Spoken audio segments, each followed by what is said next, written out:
right, so we're going to be going over example 22 in your notes. If you could please flip to it.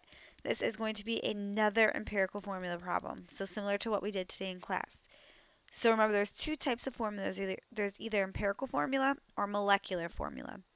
Empirical formula is when a formula is written in its simplest form, which means the subscripts have been simplified. Ionic compounds are always written in empirical formula. Okay, where covalent can be written in either empirical or molecular. So molecular is the unsimplified. So for example, let's just say we have um, C2H4. So that would be our molecular formula. And then if we were to simplify this to CH2, that would be our empirical formula. So empirical formula is after we have simplified the subscripts. Again, covalent can be written in both versions. We know ionic can only be written in empirical formula because we always have to simplify the positive and negative charges. So here we have 300 grams of an organic sample, which we know contains carbon. So it contains carbon, hydrogen, and oxygen. So we know the formula is going to be C something, H something, O something. Our goal is we're trying to figure out, well, what are those subscripts? So it's going to be C, H, O. So it tells us we have 145.946 grams of carbon. We know we have 24.3243 grams of hydrogen. And then the last element would be oxygen. Well, it doesn't tell us how much oxygen, but we know that, well, we have 300 grams of the entire substance. So we would take our 300.00 grams, subtract that from 145.946,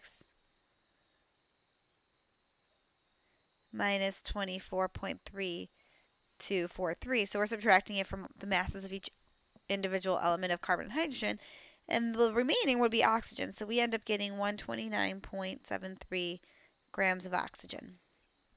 Now, diatomics don't apply because these elements are with other elements. Okay, so diatomics don't exist because they're not by themselves. This hydrogen is with this compound, this oxygen is with this compound. So as we talked about in class, the unit that allows us to compare elements is moles. So our goal is to get these into moles so we can compare these elements. So we're going to take and we're going to convert carbon into moles. And we know that in order to go from grams to moles, we have to use our molar mass, which hopefully you remember is the number of grams set equal to 1 mole. And we find this on the periodic table. So we go and we find the periodic table and we look at carbon and we get 12.01 grams of carbon for every 1 mole of carbon. Well, our answer needs to have 4 sig figs, so we divide that out and we get 12.15 moles of carbon. All right, we're going to do the same for hydrogen. Again, even though hydrogen's a diatomic, we're not applying diatomics because hydrogen right now is with carbon and oxygen. So we're not applying diatomics. So we just look at molar mass of 1 hydrogen, which is 1.01 for every 1 mole. We end up dividing that, and we're going to round to 3 sig figs. So we end up getting 24.1 moles of hydrogen. We're going to do the same thing for this. Again, diatomics don't apply. So oxygen, yes, the diatomic, but this oxygen is not by itself. It's in a compound. So we're going to take 16.00 grams per 1 mole of oxygen. Grams cancel out. We're left with moles. We get 8.108 moles. So we know this compound would contain 12.15 moles carbon, 24.1 moles of hydrogen, and 8.81 moles, because we want 4 sig figs, of oxygen. Well, we need to figure out, well, what ratio do they come in? Okay, so for every 1 oxygen, how many hydrogens do we have? For every 1 hydrogen, how many carbons do we have? So to do this, figure out the one that we have the smallest number of moles, and so the least amount of moles, and to figure out, because we know that for every one of those, we'd have 2, 3, 4 of the other elements. So if you look here, we know oxygen is our smallest, meaning we have the least amount of oxygen in this compound. So, or the lowest number of moles in this compound. So we want to figure out, well, for every 1 mole of oxygen, how many moles of our other elements do we have? So we're going to divide all of these by our lowest moles. So I'm just going to go through and I'm going to divide all these by our lowest moles. Put that one there. So we find the smallest moles and divide each of the other elements by that number to figure out, well, what ratio do we have? So when we divide these out, now this is the part where it's a little tricky. So this is the part where you only want to round to one decimal place. There'll be some circumstances where we'll round to 2, but most of the time we'd want to round to 1. So if we do that divided by that, you get 1.49. So, but we're going to round that to 1.5. Moles are gone, so our units, we don't have any units left. So it's just 1.5.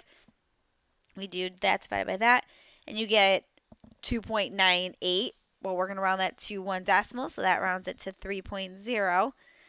Okay, and then we're going to do the same thing there. Well, that's easy. That's just 1.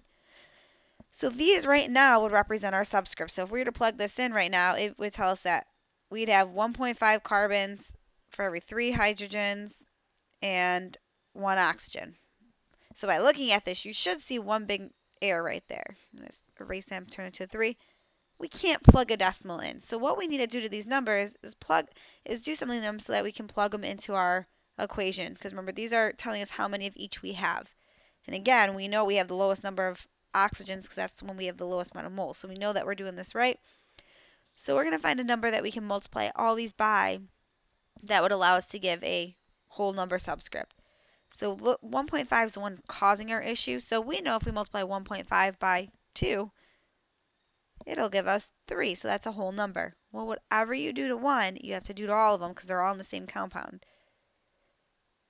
So our final formula would be C3 from there, because that's carbon. H, look here. All right, H is 6. O, all right, O is right there. We have subscript of 2. O2. And that's our final equation right there. All right, so make sure you come to class tomorrow with any questions. There'll be a problem at the end of this. Please try it on your own. Make sure you get the correct answer for that. All right, I'll see you tomorrow.